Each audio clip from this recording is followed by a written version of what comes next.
Hello and welcome to Out Nerdy. I'm Paul and this is my Hawkeye review, episode 5. Firstly, overall I am enjoying this show, at least for the most part up to episode 5. I would say so far it's been the least preachy of the Marvel shows that we've had this year. There have been some very good scenes, in at least one good scene in every episode.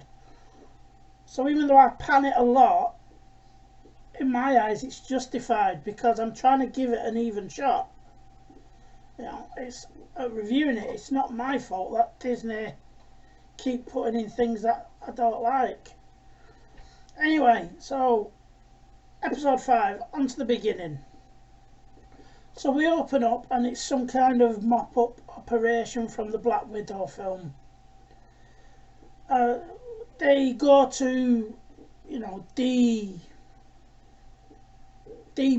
deprogram a Black Widow. And it turns out she was never brainwashed in the first place. And she just liked killing people for money, because, we like money. Anyway, they have a chat.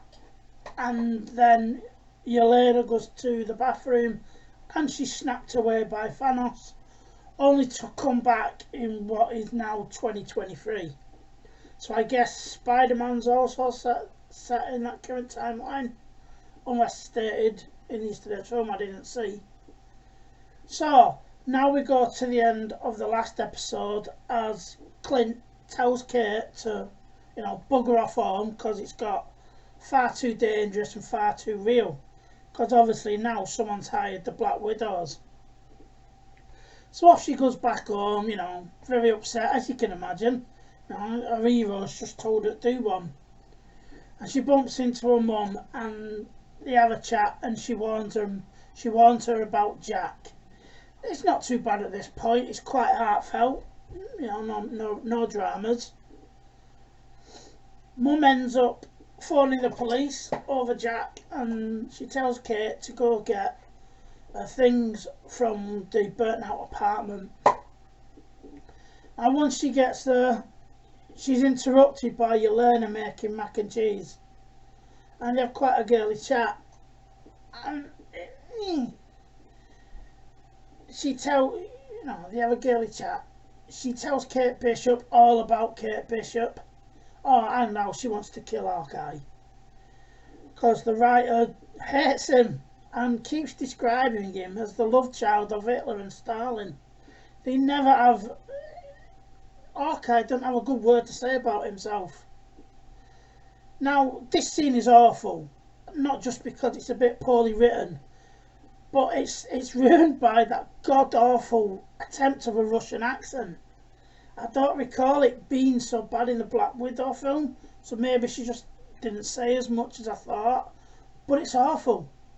I imagine it's what like grating your bollocks on a cheese grater feels like, or it's like chewing glass. It just don't taste nice. So she leaves with Kate Bishop asking Yelena who hired her to kill Hawkeye. Now this seems a tad different from the end of the Black Widow film. Granted, it doesn't go into specifics in the film, but at the end of it, Black Widow, the new Black Widow, meets Madame Hydra, and she doesn't hire Yelena. She seems to give the information freely. Anyway, Clint goes off to one of the LARPers for aid, one of them that was a firefighter, and somewhere to kip for the night. During this, Clint phones the missus, tells her that things have escalated because the Black Widow's involved, and he tells her that he has to, and the Watch is involved again, which seems to have something to do with his wife. He tells his missus that he has to win things before the big guy gets involved. Who's the big guy? Hulk, of course. That's what Coulson called him. No, I'm just joking, it's not Hulk. But stay tuned to find out who. In between that, we get a wonderful moment where Clint goes to the Battle of New York plaque and he talks to Natasha. Like, this right here is when the show is at its best and it's great. Why did we only get snippets of this? Why, Marvel? This should have been your first season, then introduce Kate Bishop. It's a wonderfully touching moment, although it is putting Natasha on a bit of a pedestal. But it shows us that Clint is still coming to terms with her death.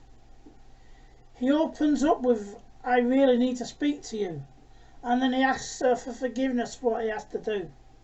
Really good moment, and like I said, we should have had a lot more of this. Meanwhile, Kate Bishop gets her second wind and she relentlessly messages or leaves voicemails for Hawkeye. It works. I'm not going to pan the scene too much. So he dons the Ronin suit and goes for his showdown with Echo. Now, she being the bad guy, brings her boys with her to ambush Clint when he told her to come alone. Now sadly we don't see him take them out. It's very Batman Begins-esque. You just see a bad guy go down here or go down there, or get dragged under a car. They told us, but they didn't show. Now, I know what you're thinking. Hawkeye's a man, and Echo is a woman, so there's no way Clint will win this. Well, you'd be right. A veteran S.H.I.E.L.D. operative and Avenger with unparalleled skill in the Marvel Universe struggles against the one-legged death chick once again. He struggled. Granted, he doesn't want to hurt her, I get it, but it causes him to struggle. At some point he gets the upper hand and he tells her he was there that night because of a tip-off and somebody wanted her father dead. He reveals his identity with a warning and he says, "Come after me or my loved ones and I'll kill you." It's a pretty cool scene. Anyway, being the bad guy, she goes to kill him, and wouldn't you know it, Kate saves his life, because obviously. Anyway, she buggers off, but the seed of doubt or realisation has been planted in her mind. She later confronts a lieutenant about where he was the night her dad died, and he says, I didn't get the call to go. So I'm guessing he's the grass. Now, Clint and Kate, they go back to the LARPer's gaff and she gets a message off Yelena saying she found out who hired her, and shock horror, it was the mother, who is also pictured with, shock horror, the Kingpin. Yes, the one from the Daredevil Netflix show. But I wouldn't expect him to behave like he did in the show. Now this was supposed to be a big reveal. Disney said it was going to break the internet. It wasn't a big reveal because they'd already told us he was going to be in it. So there we are, all caught up.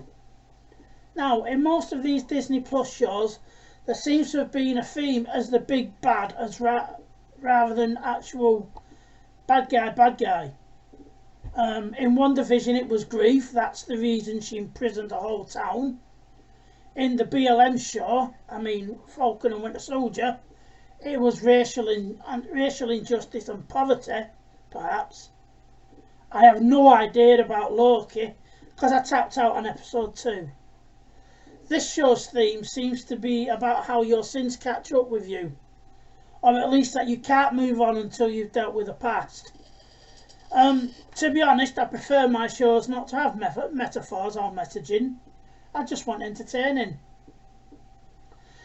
Like I said, this show has some great moments in it. It really does.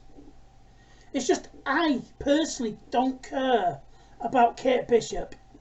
Disney hasn't given me any reason to care about a newly introduced character in the MCU.